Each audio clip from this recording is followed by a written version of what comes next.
Oremos juntos primero. Nuestro Padre Dios Santo, lleno de gracia y amor, te agradecemos por tu amor tan precioso. Gracias por salvarnos con tu poder, gracia y amor, y por cuidarnos para que podamos vivir el resto de nuestras vidas en tu gracia santa y en la Iglesia que es tu cuerpo. Ayúdanos a recordar siempre, día a día, cuán grande es esa gracia y amor que hemos recibido de ti. Y ayúdanos a comprender y guíanos siempre para que podamos llevar una vida preciosa que corresponda a esa gracia. Ayúdanos a tener un corazón sincero que siempre piensa en cómo pagar a Dios todos sus beneficios para conmigo. El mundo se está volviendo confuso y turbulento cada vez más. En medio de eso, Señor, despierta a nosotros los cristianos en este mundo para que podamos actuar como la sal y luz, y que nuestros corazones y pensamientos no sean arrebatados por las cosas vanas y pasajeras del mundo. Señor, sosténnos y guíanos más. También nuestro primer retiro de verano comenzó desde el viernes pasado. Y hoy se está predicando la palabra del Evangelio. Te rogamos, Señor, que nos ayudes más y que nos guíes para abrir los corazones de las almas perdidas, y que el Espíritu Santo obre y guíe a cada una de esas almas para que puedan ser salvas a través de la palabra de verdad. El retiro de verano se llevará a cabo 7 veces. Queremos que el Espíritu Santo esté siempre con nosotros durante todo el tiempo hasta el último ciclo, para que así la gloria del Señor se manifieste más y su gracia se extienda más ampliamente. Pedimos al Espíritu Santo su ayuda y guía para que este retiro pueda concluir de esa manera. Anhelamos que a través de este retiro muchas almas perdidas puedan comprender completamente el amor del Señor, y que a través del trabajo y sacrificio de los cristianos que fueron salvos primero, puedan ellos comprender y ver claramente y aprender cómo es el amor hacia Dios. Llena y guía estos tiempos de esa manera, Señor. Para eso también confiamos y pedimos que nos sostengas con tu poder, gracia y amor precioso, para que todos los que trabajan desde el primer hasta el último 7º retiro no se cansen. Confiamos fervientemente y pedimos que durante todo el tiempo el mismo Señor Espíritu Santo obre, cuide y guíe para que todo pueda llevarse a cabo en gracia sin ninguna dificultad ni accidente. También en este momento confiamos y pedimos completamente solo en el Espíritu Santo. Acompáñanos y ayúdanos todo el tiempo. Agradeciendo todo al Señor, oramos en el nombre de Jesús. Amén. Damos gracias por la alabanza. Busquemos San Juan capítulo 21.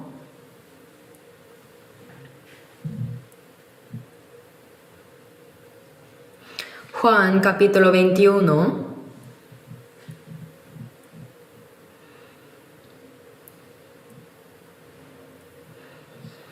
desde el versículo 15 hasta el 17, versículos 15, 16 y 17, leamos juntos estos 3 versículos.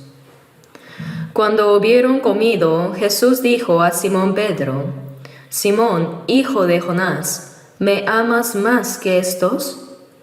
Le respondió: Sí, Señor, tú sabes que te amo. Él le dijo: Apacienta mis corderos. Volvió a decirle la segunda vez: Simón, hijo de Jonás, ¿me amas? Pedro le respondió: Sí, Señor, tú sabes que te amo. Le dijo: Pastorea mis ovejas. Le dijo la tercera vez: Simón, hijo de Jonás, ¿me amas? Pedro se entristeció de que le dijese la tercera vez: ¿me amas? Y le respondió: Señor, tú lo sabes todo, tú sabes que te amo. Jesús le dijo: Apacienta mis ovejas. Buenos días, hace mucho calor, ¿no? Gwangju ahora tiene una temperatura mucho más baja que Seúl. No sé bien cuál es la temperatura de hoy, pero cuando estuve allá en Gwangju el jueves pasado para ayudar, estaba unos 4 grados más fresco que aquí Seúl. Así que los que están sufriendo ahora por este calor y están así con el abanico deberán ir al retiro. Según las estadísticas de ayer, el número de participantes de retiro superó las 12,000 personas. Solo los registrados, así que parece que este año, con los retiros llevándose a cabo hasta el 7º siglo, se reunirán más de 12,000 personas. Entonces, para este retiro, los miembros de la Iglesia de Seúl no deben pensar que solo el cuarto es el retiro de la Iglesia de Seúl, sino que debemos pensar que desde el primero hasta el último séptimo todo es nuestro retiro. Y aunque sus cuerpos no puedan estar allá, vamos a hundir nuestros corazones y mentes para poder orar juntos. También en esta misma hora estaría por finalizar la predicación del Evangelio, así que hoy también muchas personas tendrán consultas y a través de ellas comprenderán la gracia y el amor de Dios, así que vamos a orar juntos por ello. Ahora, hoy vamos a ver algo que hemos leído y escuchado mucho. Aquí en este pasaje el Señor preguntó a Pedro, ¿me amas? A través de estas palabras, pensemos profundamente sobre cómo es el amor de Dios y cómo estoy comprendiendo su amor y cómo lo estoy amando a Él sin falsedad mientras amo a mí mismo y a mi prójimo en ese amor de Dios. Me gustaría que pensemos juntos en esto el día de hoy. Así que a través de este título, ¿me amas tú?, me gustaría que nos hiciéramos estas 3 preguntas pequeñas a nosotros mismos. En primer lugar, antes que tú pensemos en yo. Dios nos está preguntando primero, ¿yo te amo a ti? En otras preguntas, ¿tú sabes de verdad que yo, Dios, amo a los hombres, a ustedes? Así que pensemos primero en el amor de Dios. Y en segundo lugar, ¿tú te amas a ti mismo? Dios nos está preguntando a cada uno, antes de que tú amaras a tu prójimo o incluso a Dios mismo, ¿realmente te amas a ti mismo? Reflexionemos sobre este amor propio también. Y por último, viene la última pregunta que es el título de la palabra de hoy. ¿Me amas tú? Pensemos en cómo es realmente nuestro amor hacia Dios. Les animo a reflexionar sobre estas preguntas aprendiendo la palabra de hoy. Primero, Dios pregunta a toda persona, ya sea una persona salva o no. Dios le pregunta, ¿tú me conoces? ¿Conoces el amor de Dios? Él nos pregunta esto, pero ninguno de nosotros conocíamos el amor de Dios. Pensemos en esta pregunta considerando cómo era nuestra condición antes y cómo era nuestra condición después de comprender verdaderamente el amor de Dios. Todas las personas, como dice la palabra en Salmos 58:3, se apartaron los impíos desde la matriz. Se apartaron de Dios y dice, se descarriaron hablando mentira desde que nacieron. Por eso cuando Dios mira a todos los hombres en este mundo, después de que Adán cayó, a todas las personas nacidas en Adán, dice en Salmo 14:3, que no hay quien haga lo bueno, no hay ni siquiera uno, dice.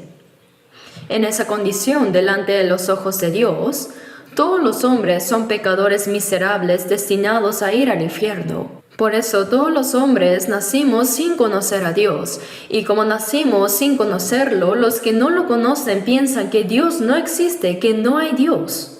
En Salmos 10:4 dice, el malo por la altivez de su rostro no busca a Dios, no hay Dios en ninguno de sus pensamientos. A ver, pensemos en todos los pensamientos que suele tener el ser humano.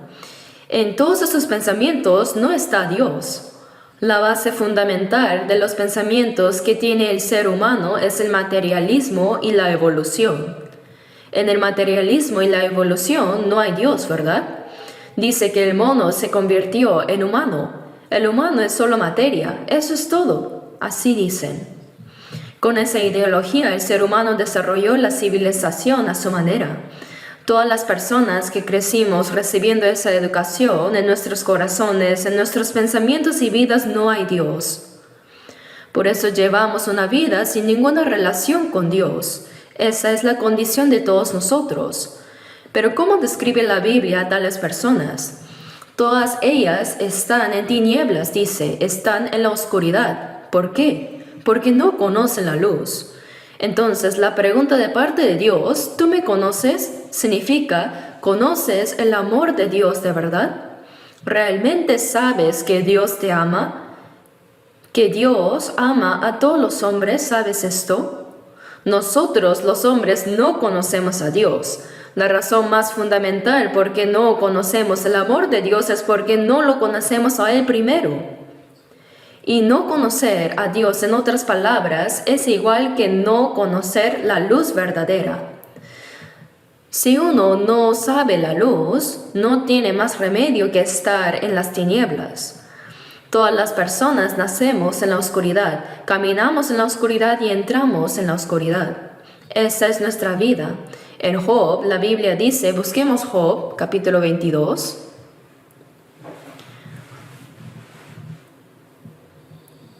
Si vemos Job 22, versículo 11, un hombre llamado Elifaz dijo lo siguiente a Job. Job 22:11, leamos juntos. Oh tinieblas para que no veas, y abundancia de agua te cubre. Dice tinieblas para que no veas. Tenemos ojos que pueden ver, pero ¿por qué no podemos ver aún con ellos? Es por las tinieblas. Por las tinieblas. Ciertamente tenemos ojos que pueden ver, pero si hay tinieblas no se ve nada.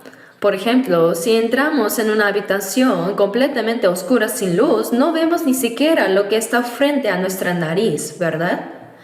No se ve nada. Entonces, si es así, al final no tenemos más opción que imaginar y especular. Así nos damos cuenta de algunas cosas según nuestros pensamientos y especulación. Y eso es todo lo que nosotros conocemos. Por eso en realidad no hay nada que sepamos con certeza. En la oscuridad solo conocemos algunas cosas que podemos tocar tanteando, pero no hay nada que podamos conocer realmente revelado en la luz. ¿Por qué? Porque las tinieblas cegaron nuestros ojos. Por eso en 1 de Juan 2:11 también dice, pero el que aborrece a su hermano está en tinieblas, y anda en tinieblas, y no sabe a dónde va, porque las tinieblas le han cegado los ojos. Las tinieblas ciegan nuestros ojos. Nos impiden ver aunque realmente podamos ver. Pensemos juntos, hermanos, cuando piensan en la luz, ¿qué les viene primero a la mente? La luz del sol, ¿verdad?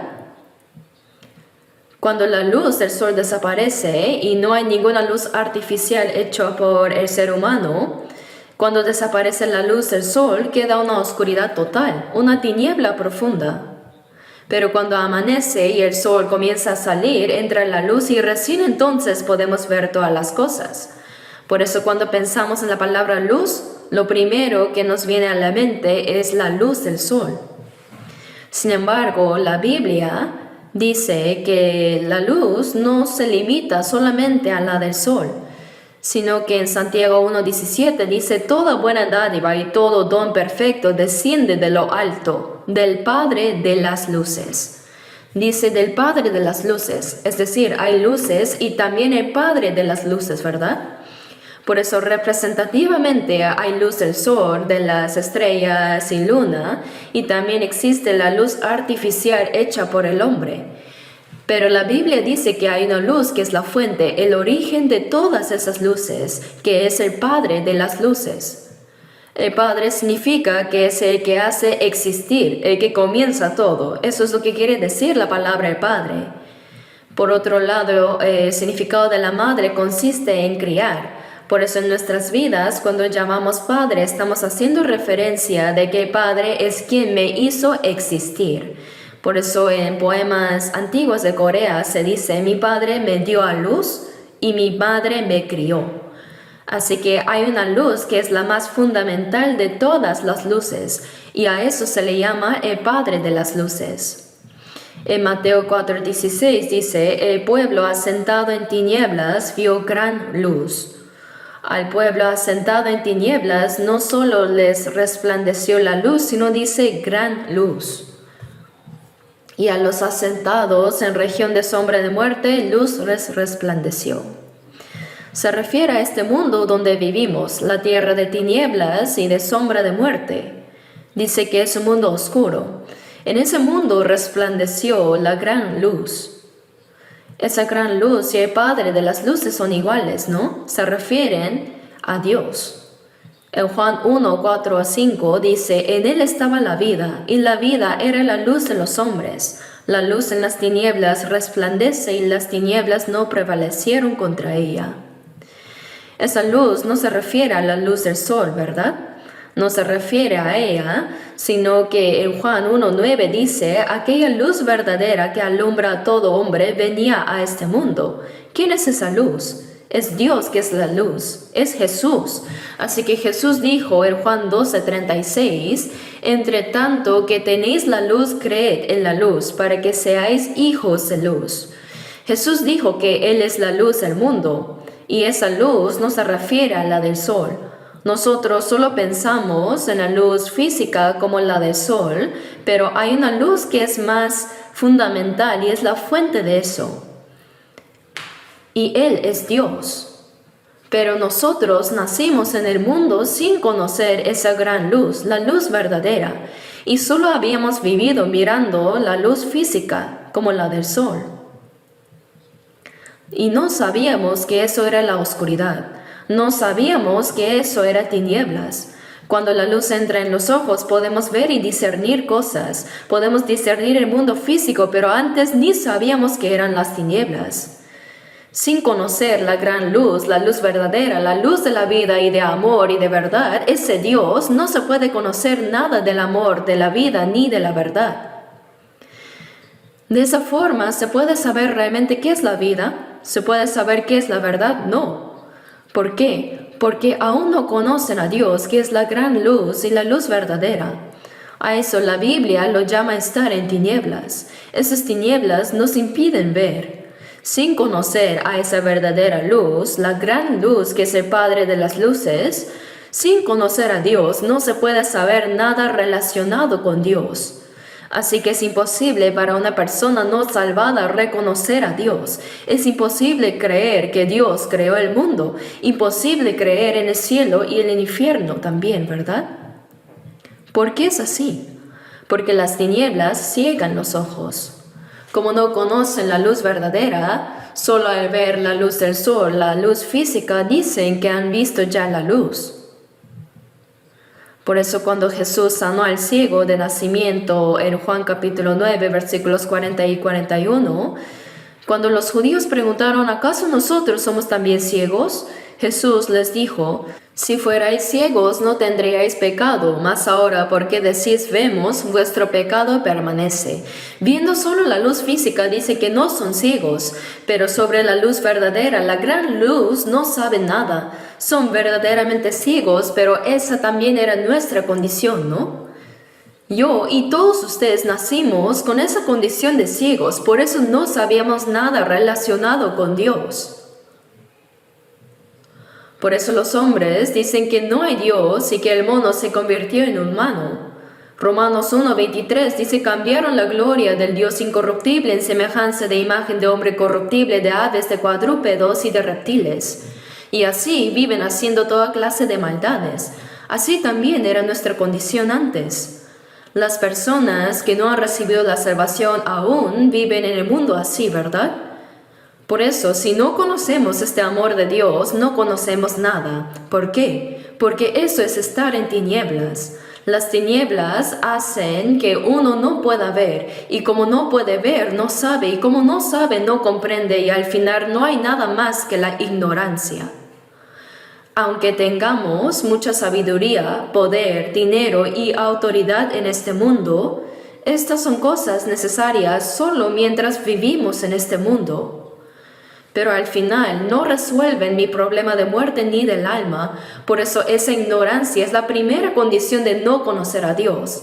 El amor de Dios, cuando no conocemos a Él, que es la luz, no sabemos nada.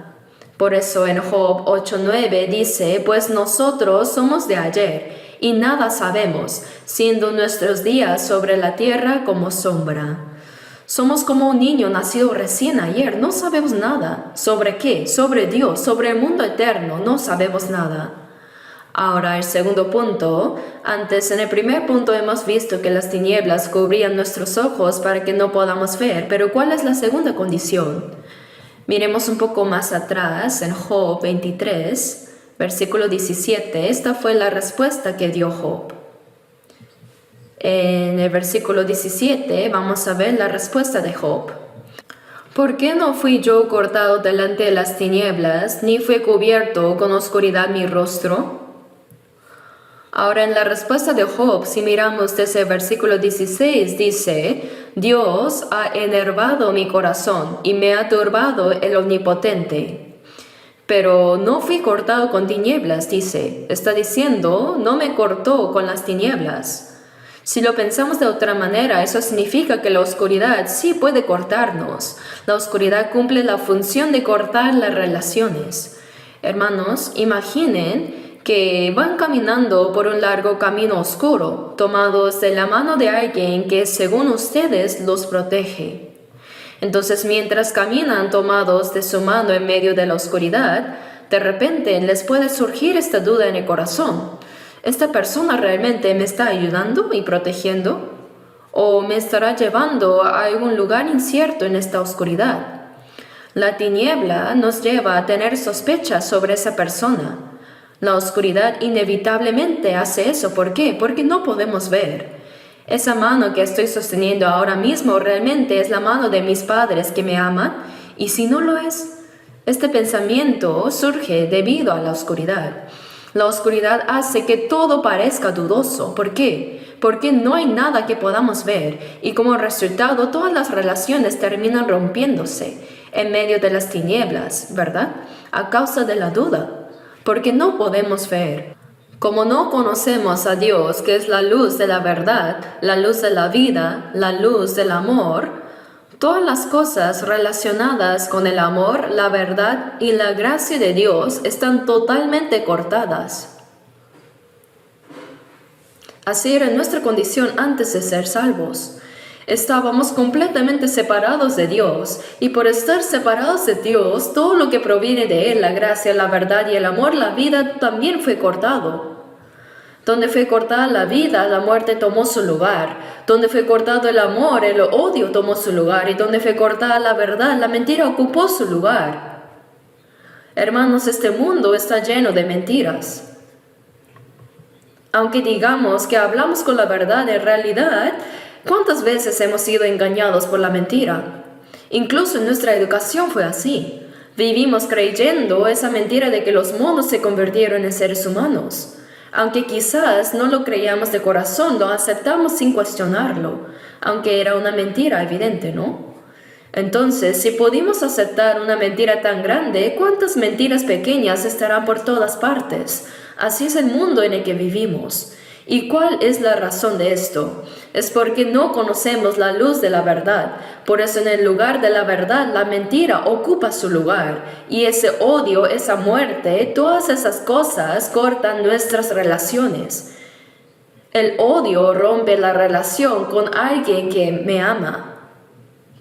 La muerte rompe la relación con una persona que amo de verdad. Lo mismo pasa con la mentira. Rompe todas las relaciones. Así es la oscuridad. Y por eso, cuando no conocemos a Dios, la segunda característica de esa condición es que todas las relaciones se rompen. En medio de la oscuridad, todas las relaciones se cortan. Por eso, aunque alguien en el mundo diga que me ama, aunque digamos que nuestra amistad es eterna, al final, cuando muramos, todo eso se corta. Y como esa es la vida que llevamos, Dios nos dice que la vida de alguien que no conoce a Dios es, en una sola palabra, vanidad. ¿Qué dice Eclesiastes 1:2? Vanidad de vanidades, dijo el predicador, vanidad de vanidades, todo es vanidad. Porque está en la oscuridad. Por el contrario, ¿qué sucede si uno llega a conocer el amor de Dios? ¿Qué sucede cuando uno lo conoce? Antes hablamos de cómo al no conocer el amor de Dios vivíamos en ignorancia, con relaciones rotas y todo era vanidad. Pero ahora, al conocer el amor de Dios, sucede todo lo contrario, ¿no? Cuando uno llega a comprender el amor de Dios, finalmente puede ver lo que antes no podía ver. Empieza a ver lo que antes era invisible. ¿A qué me refiero? En Juan capítulo 9 había un hombre ciego de nacimiento y Jesús sanó a ese hombre ciego. Después de que sus ojos fueron abiertos, este hombre dijo algo impresionante en Juan 9:25. Dijo algo de verdad asombroso. Cuando estos fariseos dijeron que Jesús era pecador, ese ciego cuyos ojos fueron abiertos dijo, si es pecador, no lo sé. No sé si esa persona es pecadora o no, pero una cosa que sé, que habiendo yo sido ciego, ahora veo. Cuando verdaderamente recibimos la salvación, recién vemos lo que realmente debemos ver. ¿Y qué significa ver lo que debemos ver? Significa que vemos la luz verdadera. La luz no es solo la luz del sol. Llegamos a conocer que existe una gran luz, la luz verdadera, el Padre de las luces. Y comprendemos de verdad que todo este mundo comenzó a partir de esa luz verdadera. Por eso, si no hemos recibido la salvación, si no hemos llegado a comprender el amor de Dios, entonces no podemos ver realmente. Solo al ser salvo es que verdaderamente podemos ver. Pero si no recibimos la salvación, aunque tengamos los ojos abiertos, no podemos ver. ¿Y qué es lo que no vemos? No vemos el mundo eterno, no vemos a Dios, no vemos a Jesucristo ni la cruz. No vemos la Biblia. Antes de ser salvos, por más que leamos la Biblia una y otra vez, no la entendemos. La leo en mi propio idioma, pero en coreano, pero no entiendo lo que dice. ¿Por qué sucede eso? Porque estaba ciego. Solo al recibir la salvación me doy cuenta de que, yo era ciego y ahora veo. Cuando entra la luz verdadera, empiezo a ver la Biblia. Veo la cruz de Jesucristo, veo el mundo eterno y veo el cielo eterno. Y así comienzo a dar gracias a Dios. Comienzo a amar más la cruz y comienzo a amar a Jesús y me surge en el corazón un deseo de vivir agradecido por esa gracia. Ese tipo de sentimientos no existían en mí antes. Nosotros no teníamos ese tipo de corazón por naturaleza. ¿Cómo éramos antes de ser salvos? Vivíamos diciendo no hay Dios. ¿Qué sabiduría puede haber en Dios? Así pensábamos y vivíamos. Pero cuando recibimos la salvación y la luz entró en nosotros, recién entonces vimos a Dios.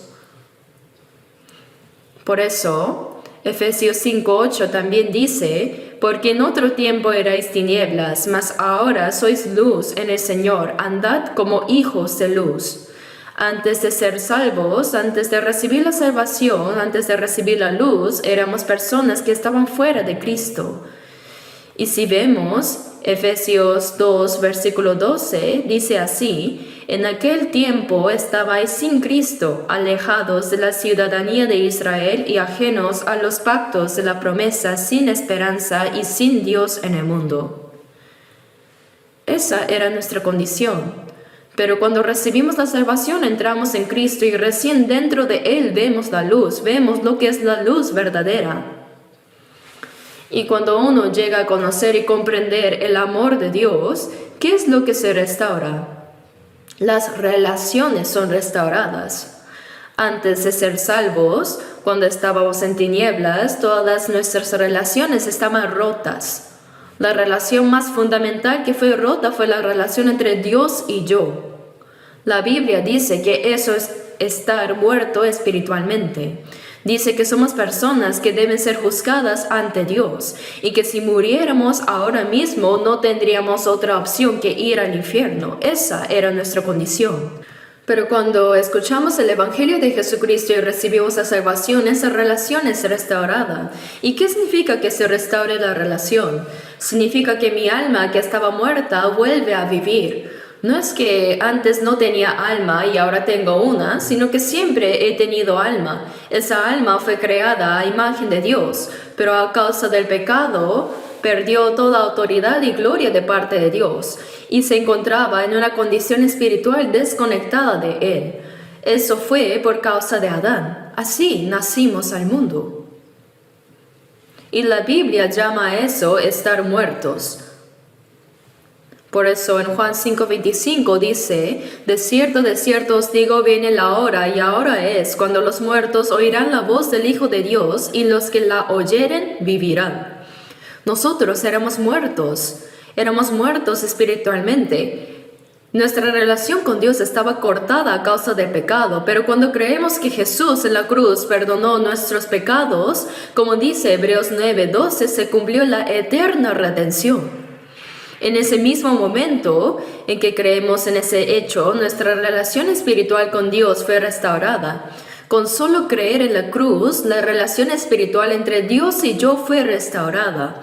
Eso es lo que llamamos salvación. Y por eso decimos que la relación ha sido restaurada. La relación más fundamental ha sido recuperada. En 2 Corintios 6, 17 y 18 dice, por lo cual salid en medio de ellos y apartaos, dice el Señor, y no toquéis lo inmundo, y yo os recibiré, y seré para vosotros por Padre, y vosotros me seréis hijos e hijas, dice el Señor Todopoderoso. ¿Cómo fue restaurada la relación? Como la relación entre un padre y un hijo.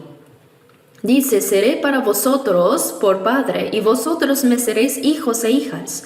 Es la relación entre padre e hijo.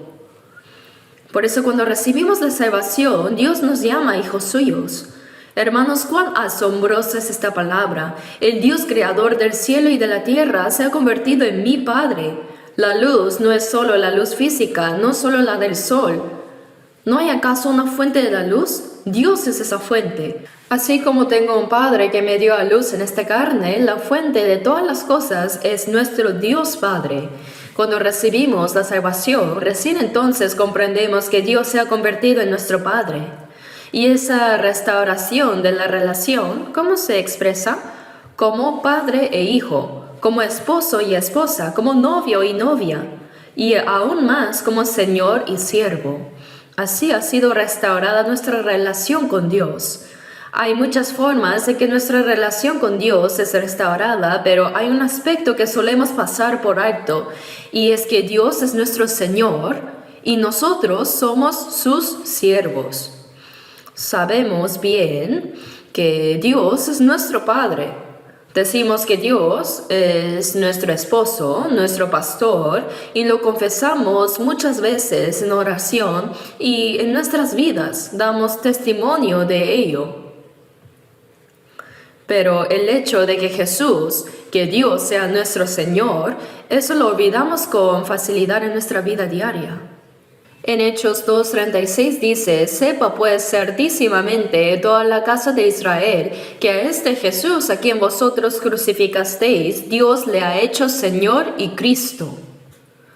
Esto significa que Dios ha hecho Señor mío a Jesús, quien fue crucificado por mí. Entonces, en nuestra vida diaria, ¿estamos viviendo con Jesús como nuestro verdadero Señor y nosotros de verdad como sus siervos? La verdad es que no. En Juan 15:14, Jesús nos llama amigos y por eso tratamos a Él como un amigo. Pero ¿cuándo nos dijo Jesús que somos sus amigos? Juan 15:14 dice, vosotros sois mis amigos si hacéis lo que yo os mando, si hacéis. Pero nosotros, sin obedecer sus mandamientos, puede que estemos tratando a Jesús como a un amigo. Eso está mal. Vivimos sin entender qué significa realmente la restauración de la relación con Dios. Una cosa es clara, que cuando comprendemos el amor de Dios, el amor de la cruz, esa relación con Dios se restaura. Y cuando la relación con Dios se restaura, también se recupera la relación con los demás. Antes de ser salvos, decíamos cosas como, a ese tipo no lo perdono ni muerto. Me voy a vengar cueste lo que cueste, pero después de ser salvos y aprender la palabra de Dios, reconocemos que esa forma de pensar era muy necia. Yo era tan limitado, era muy necio. Y así, incluso con personas que pensábamos que jamás podríamos perdonar, comenzamos a tener la fuerza para perdonarlas. Eso es parte de la restauración de relaciones. Cuando conocemos el amor de Dios, vemos lo que antes no podíamos ver. Y cuando se recupera nuestra relación con Dios, comenzamos a entender lo que realmente es la felicidad. Antes de ser salvos, pasábamos mucho tiempo buscando la felicidad. La vida humana en el fondo desea alcanzar esta felicidad. Pero ¿eres feliz de verdad? Antes de ser salvos, no sabíamos qué era la verdadera felicidad. En muchas universidades del mundo se organizan congresos sobre esta felicidad, se realizan seminarios, charlas y conferencias, pero aún así no saben qué es la felicidad verdadera. Dicen haber encontrado este gozo, pero viven con miedo de perderlo, llevando una vida infeliz. Muchos viven así en realidad. Tienen miedo constante de que esa felicidad que ahora tienen desaparezca. Sí hay personas que realmente viven así. Hermanos, ¿qué nos dice la Biblia que es la verdadera felicidad? En Deuteronomio 33, 29 dice, Bienaventurado tú, oh Israel, ¿quién como tú, pueblo salvo por Jehová? Entonces, la felicidad verdadera para el ser humano, ¿qué es? Es recibir la salvación, es ser salvo. Cuando uno recibe la salvación, comprende con claridad por qué existe en este mundo, por qué debe vivir su vida en esta tierra. Llega a conocer su propósito como un ser humano. Si uno no ha recibido la salvación y vive pensando que el mundo lo es todo, no entiende cuál es su verdadera función como persona. Por eso en Eclesiastés 12:13 dice, el fin de todo el discurso oído es este, teme a Dios y guarda sus mandamientos porque esto es el todo del hombre. Temer a Dios y guardar sus mandamientos es la verdadera función del ser humano. Y cuando uno comprende ese propósito, puede ser verdaderamente feliz. En Deuteronomio 10, 12 a 13 también dice que guardar los mandamientos de Dios es para que tengas prosperidad. Así es. Cuando llegamos a conocer el amor de Dios, todas estas cosas se restauran. Y a través de estos retiros de verano, ¿cuál es el motivo fundamental por el cual tantas personas se sacrifican y sirven juntos, incluso en medio del calor? Es para restaurar la relación con Dios. Muchas personas viven sin saber que su relación con Dios está rota. Viven sin saber que están en tinieblas y que son ciegos. A esas personas nosotros les hacemos ver con claridad que hay una luz verdadera, una gran luz. Hay un Padre de las luces. Eso es lo que hacemos a través de estos retiros y es algo verdaderamente asombroso. Por medio de estos retiros, las almas perdidas llegan a conocer la obra que Jesucristo hizo por nosotros, que Jesús cargó con todos nuestros pecados y murió en la cruz perdonando eternamente nuestros pecados. Para que crean en ese hecho, es por eso que hacemos todo este esfuerzo. La recuperación de la relación con Dios, el vínculo que había sido cortado entre Él y nosotros, no se restablece porque vivamos una vida buena, ni porque asistamos fielmente a la iglesia, ni porque demos muchas ofrendas, no. La única manera de restaurar esa relación es aceptar de verdad en el corazón el hecho de que Jesús perdonó eternamente nuestros pecados. Fuera de eso, no hay otro camino. En Hechos 4:12 dice, y en ningún otro hay salvación, porque no hay otro nombre bajo el cielo dado a los hombres en que podamos ser salvos. Y el mismo Jesús también lo dijo en Juan 14:6, yo soy el camino y la verdad y la vida, nadie viene al Padre sino por mí. Así que la única forma de restaurar la relación rota con Dios es creer en Jesucristo. La Biblia lo dice claramente. Ahora veamos Romanos 3.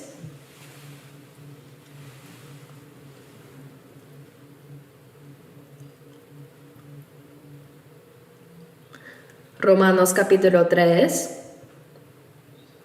versículo 23. Romanos 3:23. Por cuanto todos pecaron y están destituidos de la gloria de Dios. Esta es nuestra condición cuando nacemos. Nacimos en este mundo en una condición destituida de la gloria de Dios.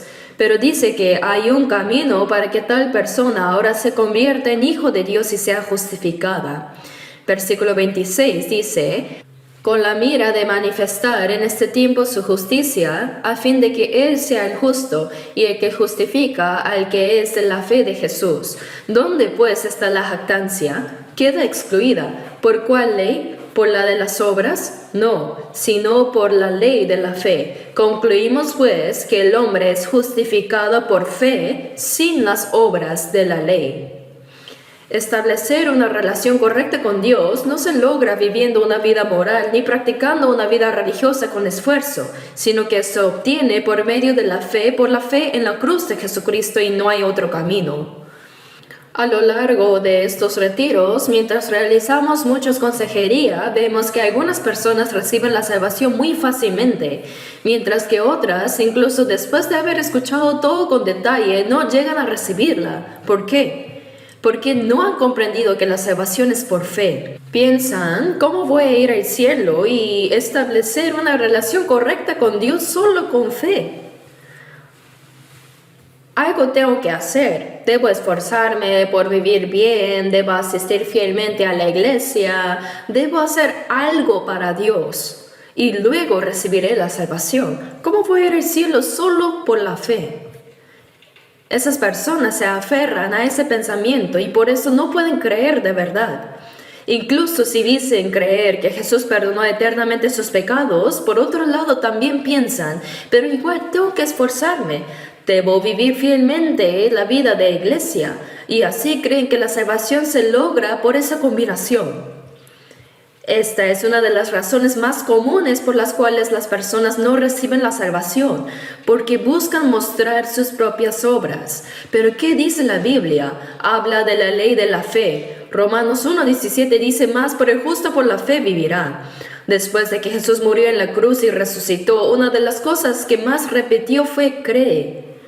Uno de los discípulos de Jesús, Tomás, no pudo creer en la resurrección, pero Jesús le dijo en Juan 20:27, pon aquí tu dedo y mira mis manos, y acerca tu mano y métela en mi costado, y no seas incrédulo sino creyente.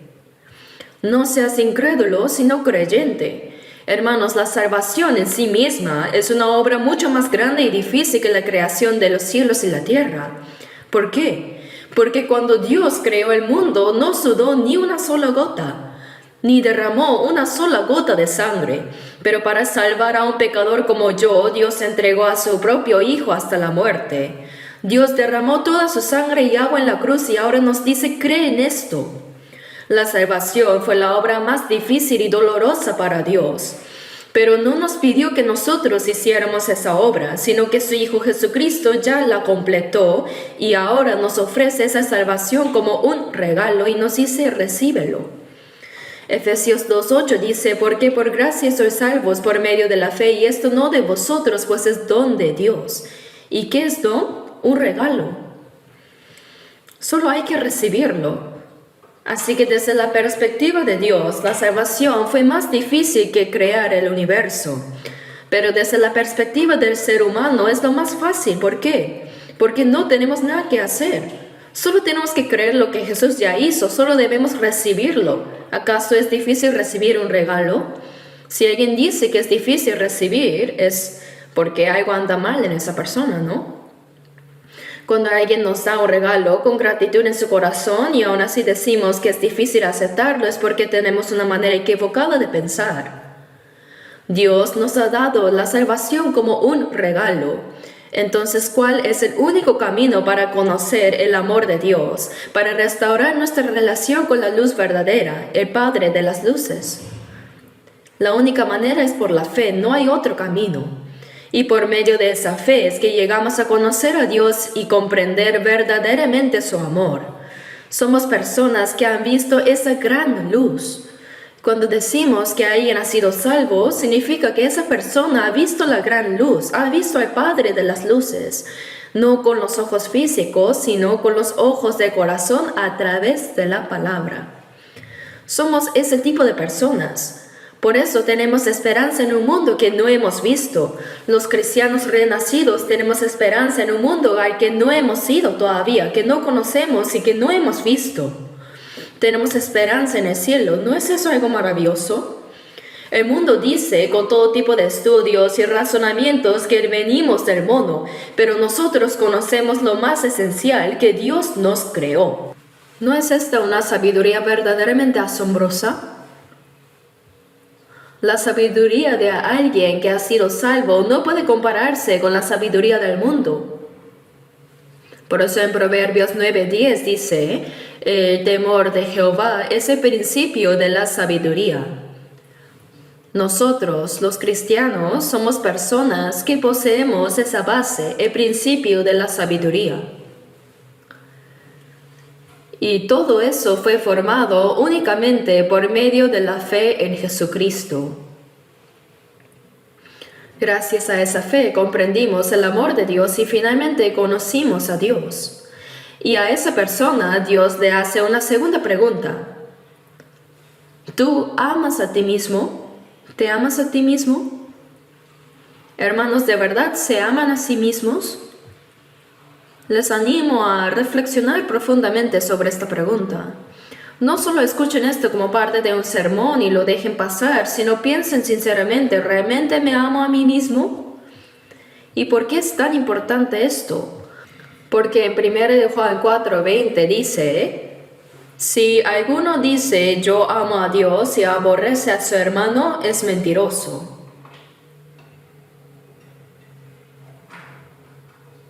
Creo que no me creen. Vamos a buscar. Vamos a buscar 1 Juan, capítulo 4.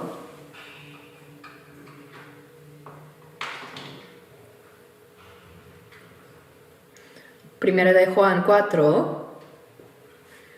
Vamos a avanzar un poco más rápido. 1 de Juan 4, versículo 20.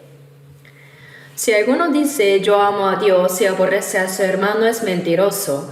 Pues el que no ama a su hermano a quien ha visto, ¿cómo puede amar a Dios a quien no ha visto? ¿A quién has visto? Si no amas a la persona que puedes ver, ¿cómo podrás amar a Dios a quien no ves? Entonces, entre todas las personas que podemos ver, ¿quién es la más fundamental? Es uno mismo, ¿cierto? Soy yo. Si yo no existiera, el mundo tampoco existiría para mí. El mundo existe porque yo existo. En cierto sentido, el mundo gira en torno a mí. Yo soy el centro de mi mundo. Si yo no existiera, no habría mundo, no habría nada. Pero puede que sin amarnos a nosotros mismos, digamos que amamos a nuestros hermanos, a nuestros hijos, a nuestros padres y a Dios. Pero la Biblia dice que eso es una mentira. ¿Por qué? Porque el amor comienza amándose a uno mismo. Hermanos, si no pueden amarse a sí mismos, ¿cómo creen que será su vida?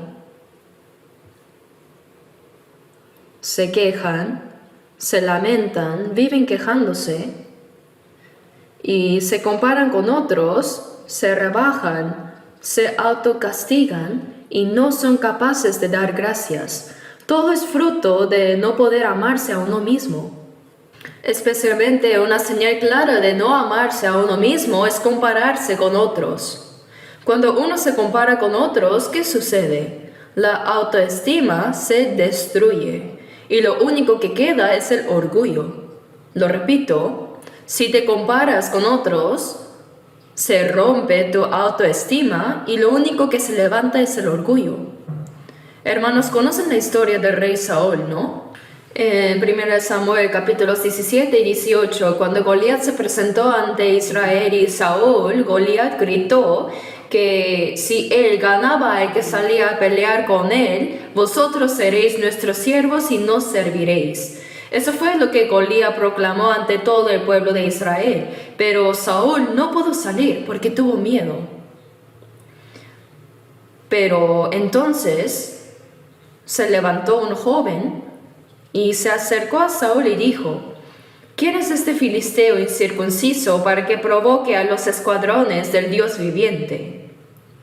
Ese joven dijo: yo iré y lo mataré. Hasta ese momento Saúl miraba a David como si dijera: ¿qué puede hacer un niño como tú? Pero como David insistía tanto, finalmente Saúl le permitió ir. Él nunca imaginó que David ganaría, ni en sus sueños lo pensó. Pero David fue, derribó a Goliat y le cortó la cabeza. Y regresó ante Saúl con la cabeza de Goliat en la mano. Imaginen el corazón de Saúl en ese momento. Mientras él, el rey, el comandante en jefe de Israel, mientras él estaba temblando de miedo ante Goliat, David estaba frente a él con la cabeza de Goliat en la mano. Y entonces el pueblo comenzó a alabar a David. 1 Samuel 18:7 dice: Saúl hirió a sus miles y David a sus 10,000. Cuando esto se repetía constantemente, Saúl lo sabía. Aunque los demás no lo supieran, él mismo conocía su propia cobardía. El hecho de que no se atrevió a salir cuando Goliat estaba desafiando al pueblo de Israel. Él sabía que no tuvo valor y que David, siendo un muchacho, confió en Dios y ganó la victoria. Y cuando todo el pueblo comenzó a alabar a David, ¿qué sintió Saúl? Su autoestima fue completamente destruida. Yo soy el rey, y ese muchacho fue y venció confiando en Dios. Entonces, ¿yo qué soy? Su autoestima desapareció, pero ¿qué fue lo que aumentó? Su orgullo. A David dieron 10,000 y a mí 1,000. No le falta más que el reino. Y desde ese momento, Saúl quiso matar a David. El ejemplo clásico de alguien que ha perdido su autoestima y solo vive con orgullo herido es el rey Saúl.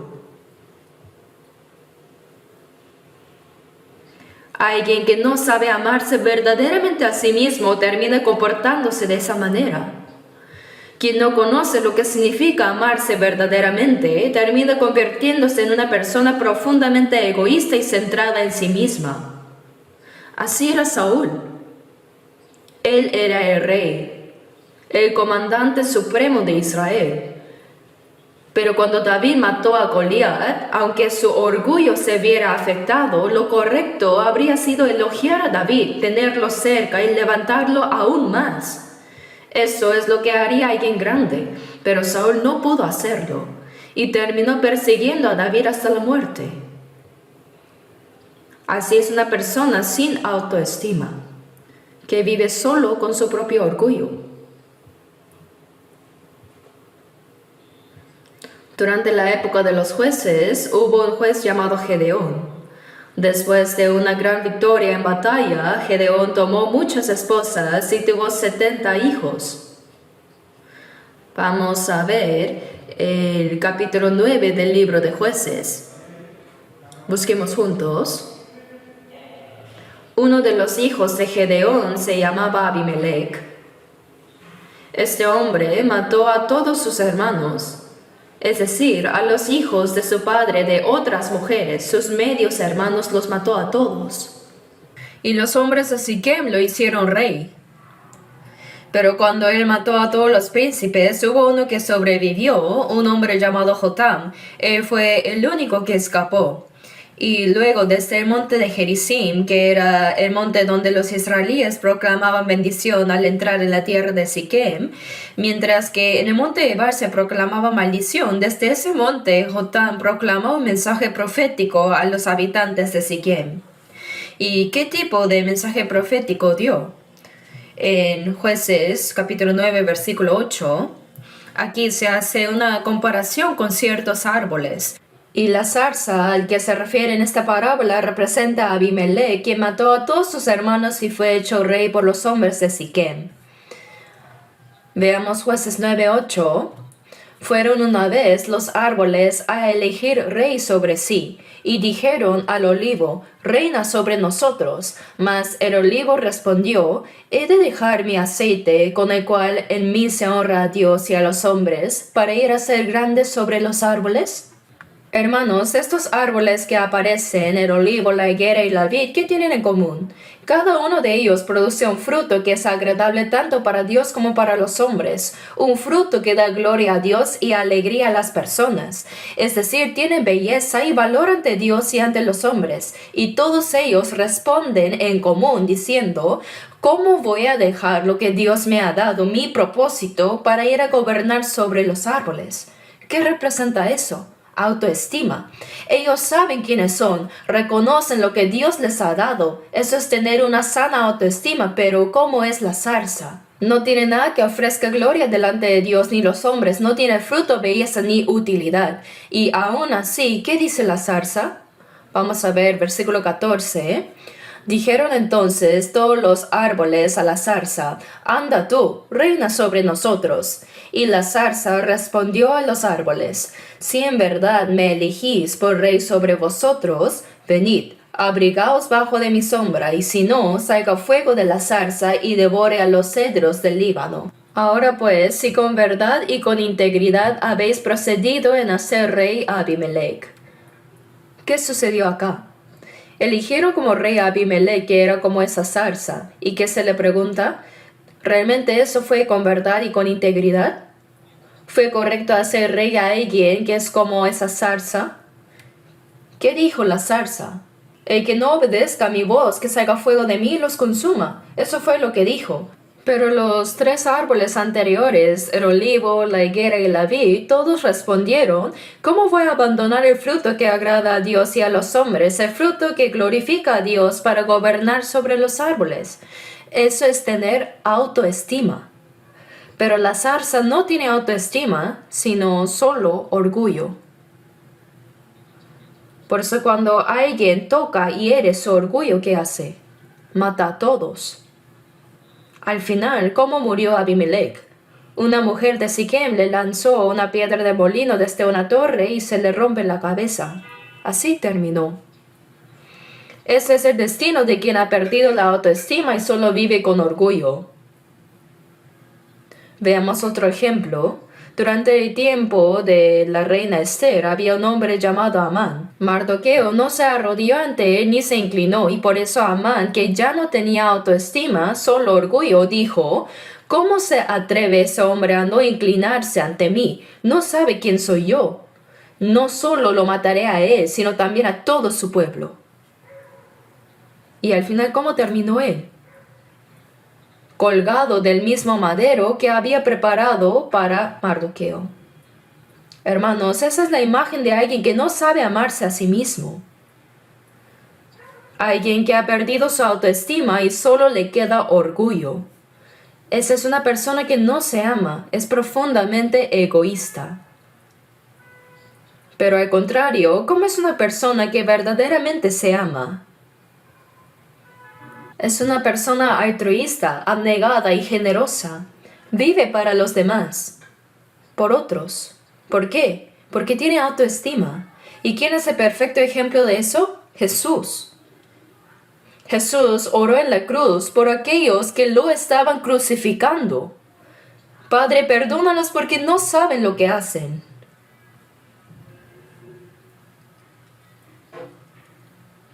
¿Cómo puede alguien orar así por quienes lo estaban crucificando? ¿Cómo puede alguien lavar los pies de Judas, aquel que lo iba a traicionar? Hermanos, Jesús es Dios, ¿verdad? Y todo lo que Él hizo, lo hizo para dejarnos ejemplo. Jesús lavó los pies de que lo traicionó. Nos mostró que nosotros también debemos actuar así. ¿Y cómo es eso posible? Es posible solo si tenemos autoestima. ¿Y qué tipo de autoestima? La autoestima de ser hijos de Dios, hijos de la luz. Sin eso es imposible. Sin eso, cualquier herida al orgullo nos lleva a enojarnos, a explotar y a causar caos a nuestro alrededor. Esa es la actitud de alguien sin autoestima pero con gran orgullo. Por eso Dios nos dice primero, antes de amar a Dios, ámate a ti mismo. Ámate primero. En Efesios 5:28, Dios le dice esto a los maridos: el que ama a su mujer, a sí mismo se ama. Hermanos, es una palabra realmente importante. Cuando amas a tu esposa, cuando amas a tu esposo, eso es amarte a ti mismo. Esa persona ama a Dios sin hipocresía. ¿Verdad? Pero nosotros hemos vivido sin saber qué significa amarnos a nosotros mismos. Así hemos vivido en este mundo, ¿no? Por eso, ¿cuál es una de las características de una persona que se ama a sí misma? Que no se enfoca en sus propios asuntos ni en las cosas del mundo, sino que se enfoca en las cosas de Dios. ¿Qué pensará Dios sobre esto? ¿Cómo lo verá Dios? ¿Será esto conforme a la voluntad de Dios? Es una persona centrada en Dios. Pero alguien que no se ama a sí misma y que se enfoca en sí mismo, porque lleva una vida egoísta. Y por último, Jesús le preguntó a Pedro, ¿me amas? Y a nosotros también nos hace la misma pregunta, ¿me amas? ¿Amas verdaderamente a Dios? Nosotros somos cristianos renacidos que recibieron la salvación. Los cristianos salvos ciertamente creen en Dios. No existe cristiano salvo que no crea en Dios, ¿verdad? En Hebreos 11:6 dice, porque es necesario que el que se acerca a Dios crea que le hay y que es galardonador de los que le buscan. Los cristianos salvos creemos que Dios existe, que envió a su Hijo Jesucristo a esta tierra y que por medio de él perdonó eternamente nuestros pecados. Esa es la fe que tenemos, sí. Pero amar a Dios es otro asunto. En Lucas capítulo 7, a partir del versículo 36, un fariseo llamado Simón invitó a Jesús a su casa. Pero cuando Jesús entró, Simón no le ofreció ni siquiera agua para lavarse los pies. Sin embargo, una mujer pecadora vino por detrás de Jesús, lloró, mojó sus pies con lágrimas, los secó con su cabello y derramó perfume sobre ellos. Pero Simón, al ver esto, pensó, Lucas 7:39, si fuera profeta, conocería quién y qué clase de mujer es la que le toca, que es pecadora. Estaba pensando en cosas equivocadas. Entonces Jesús le dijo, ¿sabes cuál es la diferencia entre esta mujer y tú? Entré en tu casa y no me diste agua para mis pies, mas ésta ha regado mis pies con lágrimas y los ha enjugado con sus cabellos. ¿Qué diferencia hay entre ustedes dos?, preguntó Jesús. Y dijo, porque amó mucho, por amor. Nosotros también creemos en Jesús, creemos en Dios y en la Biblia, eso no lo negamos. Pero en cuanto a amar a Dios y a Jesús, ahí es donde hay una gran diferencia entre los cristianos. Hay quienes están dispuestos a seguir al Señor hasta la muerte, mientras que hay quienes no tienen ningún interés en las cosas de Dios. Salmo 138:8 dice, Jehová cumplirá su propósito en mí. Dios completó lo que tiene que ver conmigo. Y entre todas las cosas relacionadas conmigo, la más grande y la más importante es el problema de la muerte. ¿Y cómo lo resolvió? ¿A través de quién? A través de la muerte de su Hijo. Dios cumplió completamente esa obra para mí. Pero si una persona que dice creer en Dios no ama verdaderamente a Dios, entonces no tienen interés alguno en las cosas de Dios. Aunque se esté celebrando un retiro de verano, dice, eso es asunto de ellos. se va de viaje al extranjero. Así, ¿no? No es la actitud correcta. Hermanos, las cosas relacionadas con Dios son muchas para nosotros los cristianos. Toda nuestra vida está relacionada con Dios de hecho. ¿Por qué? Porque después de resucitar, Jesús dijo en Juan 20:21, paz a vosotros. Y luego dijo, como me envió el Padre, así también yo os envío. Dios nos ha enviado. Los cristianos salvos somos personas enviadas por Jesús a este mundo. ¿Y por qué fuimos enviados? Para cumplir las cosas relacionadas con Dios. Pero si ni siquiera mostramos interés por las cosas de Dios, ¿podemos decir que amamos verdaderamente a Dios? ¿Tenemos fe en Dios? Sí, pero no amor por Dios. Permítame decirlo así. Hermanos, creer en Dios y confiar en Dios no son exactamente lo mismo. Deberían significar lo mismo, pero en la práctica son diferentes. Nosotros, sin duda, creemos en Dios, pero en nuestra vida diaria hay muchísimas ocasiones en las que no confiamos en Él. Por ejemplo, conozco a alguien desde que era pequeño y sé con certeza que esa persona es alguien que me ayudaría, que estaría dispuesto a acompañarme en medio de mis dificultades. Lo creo sinceramente. Pero ahora mismo, esa persona no tiene ni para comer. Y yo también estoy pasando por una situación económica muy difícil. Entonces, aunque creo que esa persona me ayudaría, no le entrego mi carga, no le pido ayuda. ¿Por qué razón? No le puedo confiar. ¿Por qué? Porque sé que no tiene la capacidad de ayudarme. Y si lo pensamos así, podemos ver que creer y confiar pueden ser diferentes. Nosotros sí creemos en Dios, pero confiar es otra cosa. Y como no confiamos, ¿qué pasa? No le entregamos nuestras preocupaciones, ni nuestro camino, ni carga, ni nada. Todo lo llevamos a nosotros mismos, porque no tenemos una conexión viva con Dios. Y sin embargo decimos con la boca, Dios, yo te amo. Tú lo sabes, ¿verdad? Entonces, ¿qué respondería Dios? ¿Así? Pues yo no lo sabía. Esa podría ser nuestra condición. Por eso, si no conocemos el amor de Dios, decir que amamos a Dios es una mentira. El día de regreso del Señor está cada vez más cerca. Entonces, ¿cuánto más tiempo vamos a seguir diciéndole mentiras a Dios? Meditemos esto, preguntemos esto. Debemos vivir con sinceridad delante de Dios, no con hipocresía. Vivir de tal manera que Dios pueda decirnos realmente, sí, de verdad tú me amas. En Génesis 22:12, Dios le dijo a Abraham, ya conozco que temes, que amas a Dios. Ahora sé que me amas. ¿No deberíamos vivir deseando escuchar esas palabras al final de nuestra vida? ¿No deberíamos esperar al Señor con ese tipo de corazón? Con un corazón sincero, con un amor verdadero por Dios. Hermanos, vamos a terminar viendo cómo es una persona que ama a Dios sin hipocresía.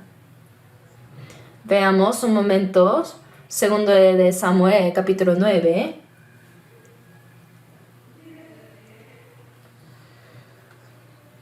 Este pasaje habla de Mefiboset, segundo de Samuel, capítulo 9. Segundo de Samuel 9.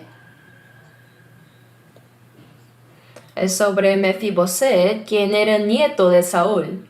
Su padre era Jonatán, el hijo de Saúl.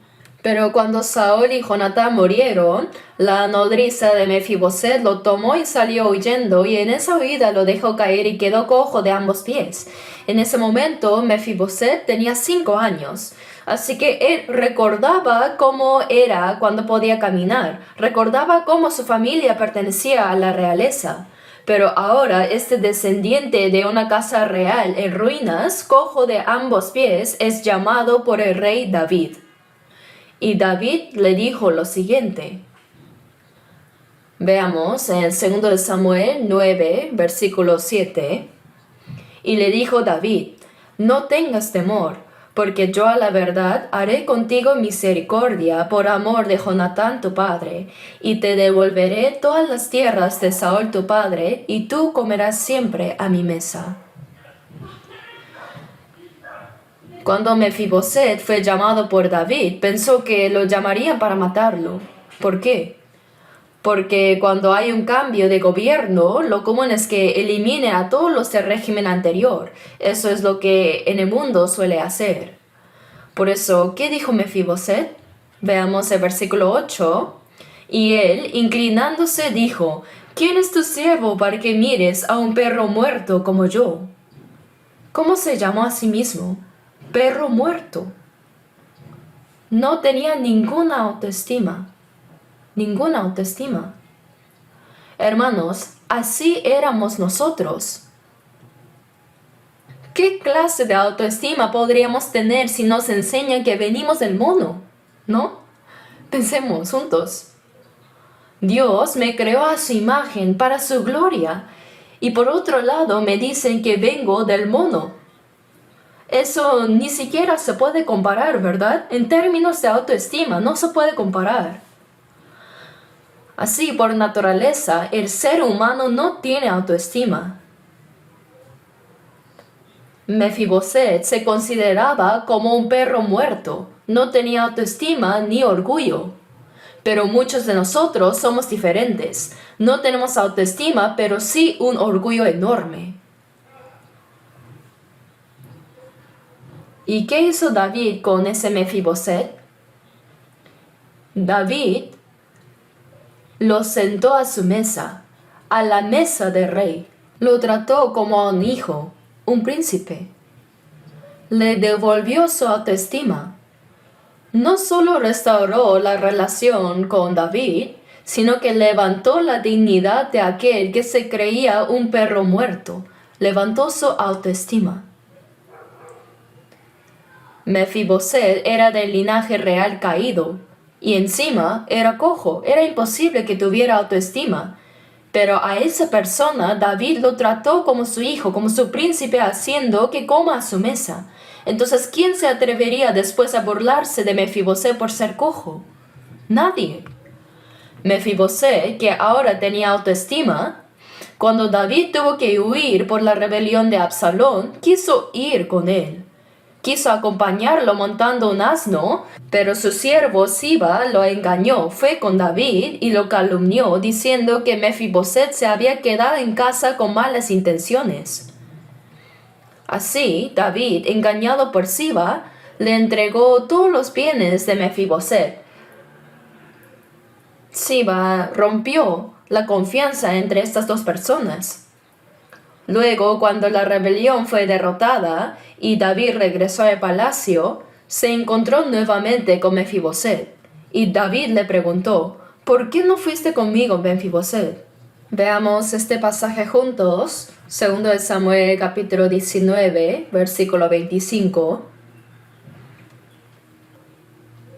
2 de Samuel 19, versículos 25 al 28.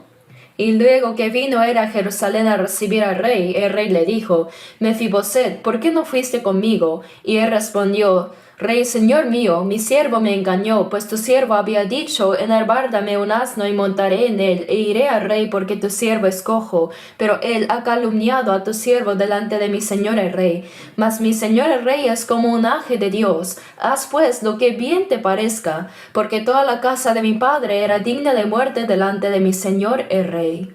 Está diciendo que yo era como un perro muerto, pero tú pusiste a tu siervo entre los convidados a tu mesa.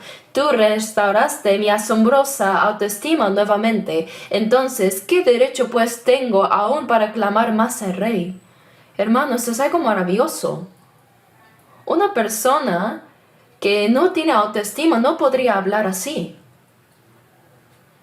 Mientras leía esta historia, pensé en mí mismo.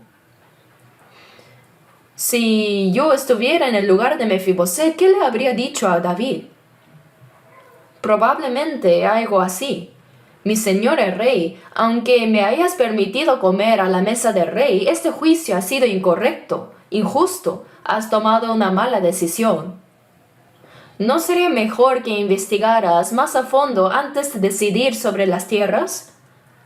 Ni siquiera me diste la oportunidad de explicar, solo escuchaste una parte de mi siervo y le diste todo a él. Incluso si tú eres el rey que me mostró gracia, esto fue muy injusto. Y ahora que me dices que divida las tierras con Siba, no, ya no quiero nada, que se lo quede todo. Y además me voy, ya no quiero estar con usted. Quizá habría dicho eso yo, porque tengo un corazón muy terco. Pero escuchemos lo que dijo Mefiboset. Leamos el versículo 30. Y Mefiboset dijo al rey, deja que él las tome todas, pues que mi señor el rey ha vuelto en paz a su casa. Mefiboset no lo dijo con amargura, como en el ejemplo que yo acabé de dar. Lo dijo con autoestima. Él lo dijo con autoestima. ¿Qué significa eso? Mefiboset dijo, el rey que me restauró la dignidad, la autoestima, el rey que me levantó del polvo ha vuelto en paz al palacio.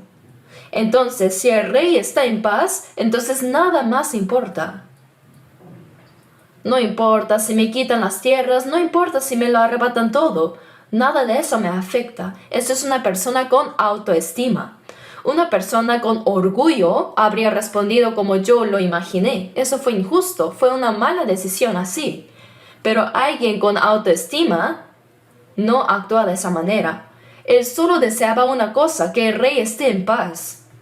Es ese corazón de alguien que ama verdaderamente al rey, de alguien que se ama a sí mismo y de alguien que ha sido restaurado en su dignidad. Mefiboset se amó a sí mismo antes como un perro muerto. Pero ahora dice, si el rey está en paz, todo lo demás no importa.